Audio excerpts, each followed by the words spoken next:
Hey, what's up, guys? It's Tyler. And while we're waiting on 7.2 to be finally released, I figured I would go ahead and put this quick video together to talk about some of the changes to Demon Hunters in 7.2, talk about the artifact traits that we're going to go with, talk about some legendary rankings, and just kind of talk about some 7.2 stuff moving forward in general, just to give you guys something to help you prepare for the biggest patch in WoW history, which is pretty awesome. So let's go ahead and get started. So first, I got like super close to the camera. Anyway, so I'm gonna start off with showing you guys the artifact path that we're gonna be going with here. So let's take a look. All right, so we're going to assume that you already had 35 traits at least going into this. I had 54. Hopefully most of you did, because you're going to get refunded your artifact power back that you spent. So that 19 artifact traits that you had between 35 and 54, you're going to get all that artifact power back, and you're going to be able to use that to get traits right away. So what we're going to do is I'm going to just kind of go through the priority for our new artifact traits. So as we look at it, the first artifact traits that we're going to get, or that we're going to want, are going to be our new 4. So these first 4 down here. So Illidari Ferocity, increased damage by 10% and stamina by 10%. Obviously, you want that immediately. Oh, hang on. Why isn't it letting me do it? I don't know why it's not letting me do it. Oh, that's why. It's because I was missing one. Okay. Got it. All right, so Illidari Ferocity is going to be the first one. That's a 10% damage increase and a 10% stamina increase. Obviously, you want that. That's basically what we're losing when we lose that 19 traits that we had. That was giving us a 9.5% damage increase. So we're actually getting a 0.5% damage buff. I'm good with it. Next is Wide Eyes. Reduce the cost of Eye Beam by 5 Fury. That is a pretty sweet talent to have, especially if you're doing the demonic build. It's going to make it so that you are going to be filling up your Fury bar all the way if you're doing the demonic build. So that's pretty nice. Next, increase the critical strike of your Blade Dance by 20%. For those of you that have been keeping up with our tier, that actually syncs really well with our tier 4 piece, which increases the chance of critical strike on Blade Dance. So not only will your once you have your tier 24 piece, not only will your Blade Dances have a higher chance of critting, they're also going to crit for more damage. So Blade Dance is going to be a big time ability this patch. Next is Chaotic Onslaught. Chaos Strike has a 10% chance to slash an additional time. Now, what a lot of people aren't really talking about, and what I want to let you guys know, is that additional slash counts as a second instance of Chaos Strike, right? And you may be wondering what that means. What that means is that if you get that Chaotic Onslaught proc, it's the same thing as you casting Chaos Strike as far as the game is concerned. So that can proc your Inner Demons, that can proc another Chaotic Onslaught, and things like that. So that's a really, really good talent. Alright, so after you get these 4, that's going to be your main focus, is to get these 4 first. The next one is obviously going to be your Critical Chaos. That is our best trait. Chaos Strike is what we spam. We have a higher chance of critting with it if you have your tier 19 4 piece. You just really want crits. So this gives you more damage off your main spender. The next one that you're going to go with is Demon Rage, which increases the damage of Demon's Bite or Demon's Blade, whichever one you're using. So that's going to be the next one. Obviously, that's important. Next, increased damage dealt by Eye Beam. That's going to be a good one.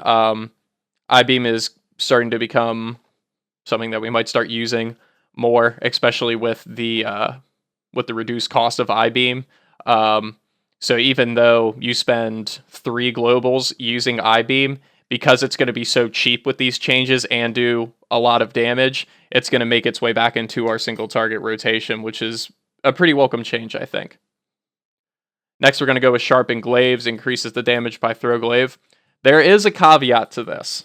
If you are using the Moarg bracers, the Moarg bracers, which are the Bloodlet bracers, or the bracers that make it so that Sharpened Glaives or your Throw Glaive does more damage, then this is going to become your third trait if you are using that legendary. So please keep that in mind.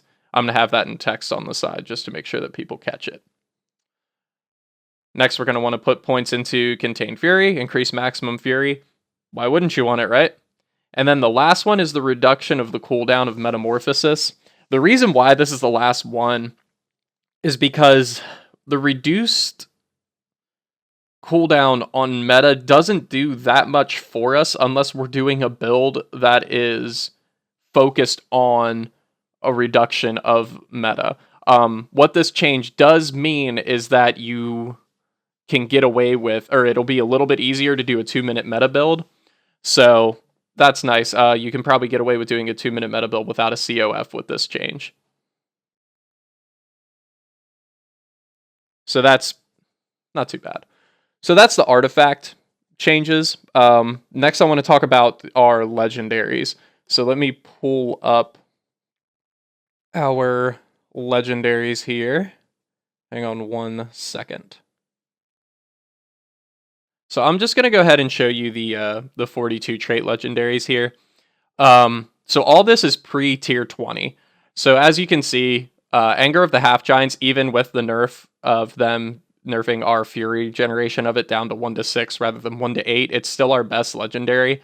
And then Symbiote is our second best, with Sephuz actually right behind. The reason that Sephuz is right behind us in our legendary tier list is because of the base haste that it's giving us. So it's giving us a base 3% haste and 10% movement speed whenever we're using Sephuz, so it's really good for dungeons. And obviously you get the 25% haste buff when you silence somebody or do any CC.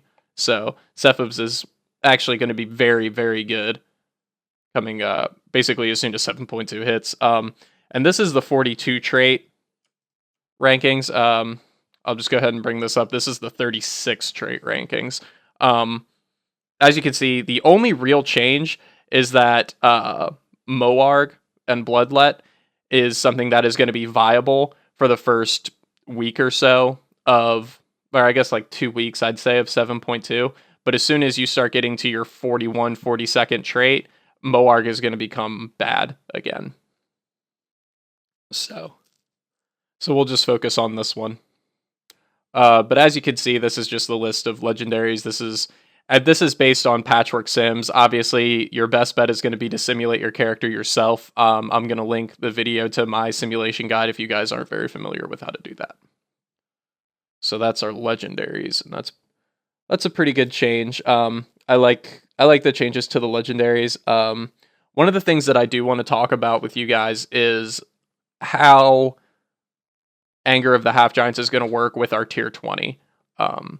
Just as a heads up for you all that have been enjoying Anger of the Half-Giants, and for those of you who don't have an Anger of the Half-Giants yet and are super bummed out because it's our best legendary, come tier 20, once you get our 2-piece, Anger of the Half-Giants is not going to be our best legendary anymore. It's actually going to be one of our worst. The reason is because the change to our tier in tier 20 as of now is that our Blade Dance will actually be refunding mana to us. And the way that it's set up, it's actually going to refund 25 more, and I said mana, but Fury, 25 more Fury than it actually costs to cast. So Blade Dance will actually become a Fury generator rather than a Fury spender. And with that change, we're actually going to be wasting about 30% of the Fury generated by our Anger of the Half-Giants. So it becomes better to use something like Sephuz instead. So you're going to see a lot of Demon Hunters with tier 20 that are going to be using Symbiote and Sephuz. That's going to be the ideal setup, really, just in general. Obviously, there are some legendaries that are better for other encounters, but Sephuz and Symbiote are definitely the ones that you want to shoot for as 7.2 really starts to unfold. But for those of us that do have Anger, Anger is still our best legendary up until tier 20. So next I want to just talk about some little tips for when 7.2 launches. They've said that it's going to launch at 2 Pacific, so about 5 Eastern, but it could be sooner. We have no idea. So what what you want to do, there's a couple things. People were saying to save your Mythic Plus cache, your Mythic Plus weekly cache, but that's not going to have any AP in it. So as soon as you log in, you can open that if you want. What you do want to do, and hopefully you had done this, I know it's a kind of late notice thing, but what you want to do is save your emissary caches. I'll be going to be saving mine until after I get my 26 artifact knowledge.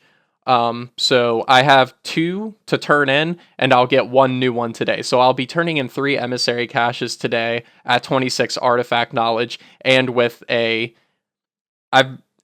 been rumors, and some people have said that Blizzard has come out and say it. I couldn't find a blue post about it, but I've heard a lot that your legendary chance has actually increased, so your chance of getting a legendary to drop is higher when a patch drops. So hopefully that's true, and turning in 3 emissaries with a higher legendary chance, and the fact that I haven't gotten a legendary in like a month, so I think I'm due for one, and I'm crossing my fingers for a symbiote because I don't have one yet. So just some quick tips. Open your Mythic Plus cache right away. You're not going to get any AP from it anyway. Save your emissaries, though. So not the caches. If you've already got the caches, then you're kind of screwed there. But hold on to the quest for the emissaries until after you've gotten to your 26 artifact knowledge. That should boost the artifact power in there. So you should get a nice artifact power boost coming into 7.2. So that's pretty much it as far as my quick. It's just a couple quick things to think about. A way to get some bonus AP and possibly a better chance at a legendary come the new patch. But the main portion of this video was just to talk about the changes to Demon Hunters, the legendaries, and the artifact traits. I would talk about changes to the class, but we didn't have any changes to our class. We didn't get any nerfs, we didn't get any buffs, so we're staying the same, which is really cool because we get to kind of just go into the patch doing the same thing that we've been doing. The only change I foresee is us starting to work I-Beam into our single target rotation because of the reduced cost and because of the increased damage once you get all these traits. I'm going to run more numbers on that, and I'll make an update to that. I'll be making a 7.2 Demon Hunter guide either later today or maybe tomorrow. I'll get it out as quick as I can. So I hope you guys enjoyed this quick video, just talking about some Demon Hunter changes, and I hope that you guys really enjoy 7.2 when it launches later today. I'm really excited about it. I'll also be streaming 7.2 as soon as it launches. I'm not working today, so I will be streaming 7.2 as soon as that releases. I'll link my Twitch in the description shit thing below, and you guys can come and check it out if you'd like. I'll be answering a lot of questions, talking about the patch, and all that fun stuff. So yeah, thanks for stopping by my channel. Thanks for watching the video. I appreciate it, and you guys enjoy the new patch. All right, bye.